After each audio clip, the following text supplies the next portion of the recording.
जय श्री राधे। हर हर महादेव। दोस्तों, आज के ज़माने में दो भाई के बीच यदि पिता की संपत्ति की बंटवारा हो रही है और उसमें एक भाई को थोड़ी सी भी ज़्यादा संपत्ति मिल जाए तो दोनों भाई आपस में लड़ने लगते हैं, कोर्ट कचहरी के चक्कर काटने लगते हैं, प्रेम से बातें भी नहीं करते, लाठी डंडों से बात करते हैं, भाई से दुश्मनी करते हैं। भाई भाई के बीच दुश्मनी का मिसाल दिखाया जाता है कि ये देखो दोनों भाई आपस में लड़ रहे हैं। लेकिन क्या आप सभी को पता है कि इस दुनिया में एक ऐसा भी भाई हुआ है जो अपने भाई के लिए समस्त देश के समस्त संपदा को, समस्त वैभव को छोड़ करके एक सन्यासी का जीवन व्यतीत करने के लिए तैयार हो गए। जी हाँ, मैं बात कर रहा हूँ अयोध्या के राजा महाराजा श्री दशरथ जी के द्वितीय पुत्र भरत जी का बात कर रहा हूँ मैं, जिन्होंने अपने भाई श्री रामचंद्र जी के लिए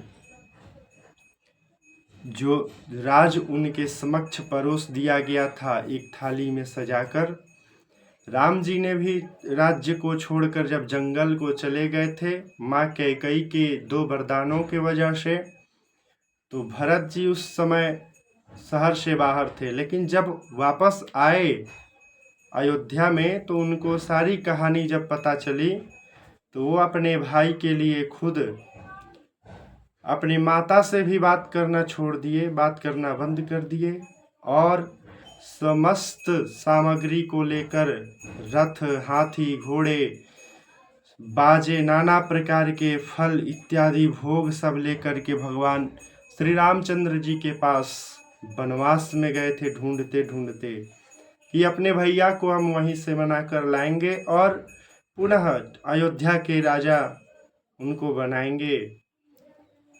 गए भरत जी, राम जी से मिले। वहाँ राम जी ने अपने पिता के वचन को निभाने के लिए वापस आने से मना कर दिया।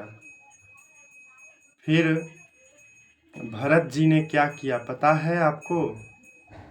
इस दुनिया में ऐसा नहीं हुआ होगा दोबारा जो भरत जी ने किए। वहाँ श्री राम जी के चरण पादुका खड़ाओं को भरत जी अपने सिर पर धारण करके राजगद्दी पे ला करके रख दिए और 14 वर्ष तक उसी खड़ाओं के सहारे राज को चलाया गया। भरत जी महल से बाहर एक छोटी सी कुटिया बनाकर वहीं पे सन्यासी के जीवन को धारण करते हुए 14 वर्षों तक अन्न का भोजन नहीं किया उन्होंने। बिस्तर पे जो हमेशा मखमल के बिस्तर पे लेटते थे, बैठते थे, वो भूमि में गड्ढा खोदकर अपना बिस्तर लगवाए कि मेरे भैया यदि भूमि पे सोएंगे तो मैं उनके नीचे ही रहूँगा। उनके नीचे आसन लगाने के लिए गड्ढा खोदवा कर उसमें अपना बिस्तर लगवाए भरत जी। फिर 14 वर्षों तक खड़ाओं के सहारे राज चला। भरत जी ने जो प्रेम दर्शाया भाई भाई के बीच, वो आजकल दुनिया में बिल्कुल नहीं है। थोड़ी सी संपत्ति के लिए भाई भाई के खून के प्यासे हो जा रहे हैं, भाई भाई से कोर्ट कचहरी के चक्कर लगाने लग रहे हैं।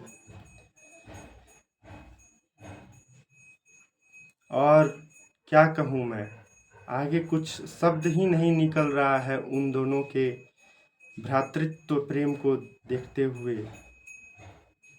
राम जी भी बड़े भाई थे और भरत जी छोटे भाई। दोनों के बीच का प्रेम अनन्य था, अमूल्य था। और 14 वर्ष पूरे होने के बाद जब राम जी वापस आए और देख रहे हैं कि हमारा छोटा भाई इस अवस्था में है, तो राम जी भी बहुत अंदर की गहराइयों से बहुत अंदर ही अंदर रो रहे थे, दुख उनके मन को लगा था। फिर सब कोई मिलकर के गुरु के आशीर्वाद से, माताओं के आशीर्वाद से राम जी का राज्याभिषेक किए।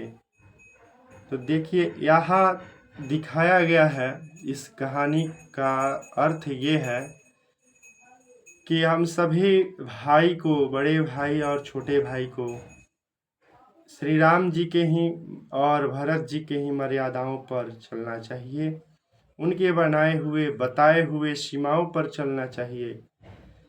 और सभी बड़े भाइयों एवं छोटे भाइयों से मैं यही कहूँगा कि एक दूसरे के बीच कभी भी मतभेद उत्पन्न न करें, भाई भाई मिलकर रहें, बस यही कहना चाहूँगा मैं। इसी वीडियो के सहारे मैं अपने भाई के भी विषय में कुछ, भैया के भी विषय में कुछ बताऊँगा। मेरे भैया बिल्कुल श्री राम जी जैसे हैं, मैं उनमें साक्षात श्री राम जी का ही दर्शन करता हूँ और वही प्रेम वो देते हैं हमको। आप सभी भी वैसा ही अपने भाई के साथ व्यवहार करें, मिलजुल करके रहें, कभी भी भाई से अलग ना होएं। भाई से बड़ा मित्र कोई नहीं होता इस संसार में, भाई से बड़ा साथी कोई नहीं होता इस संसार में। हर एक दुख सुख में बचपन से भाई एक साथ में दुख सुख को काटते आते हैं। चलिए इतना ही कहूँगा कि आप सभी अपने भाई के साथ मिलजुल कर रहें। ये वीडियो अगर आप सभी को अच्छा लगा होगा तो कमेंट में अपने भाई के विषय में लिखें और अपने भाई का नाम जरूर लिखें और जय श्री राम, हर हर महादेव जरूर लिखें। और इतना कहूँगा कि अगर अच्छी लगी हो वीडियो तो वीडियो को लाइक, शेयर, सब्सक्राइब करना ना भूलें, ताकि ऐसी दिव्य ग्रंथों से ऐसे ऐसे तथ्य और पुरातन कथाएं निकाल करके आप सभी के सामने हम हमेशा पहुंचाने का प्रयास करते रहें। हर हर महादेव, जय श्री राम।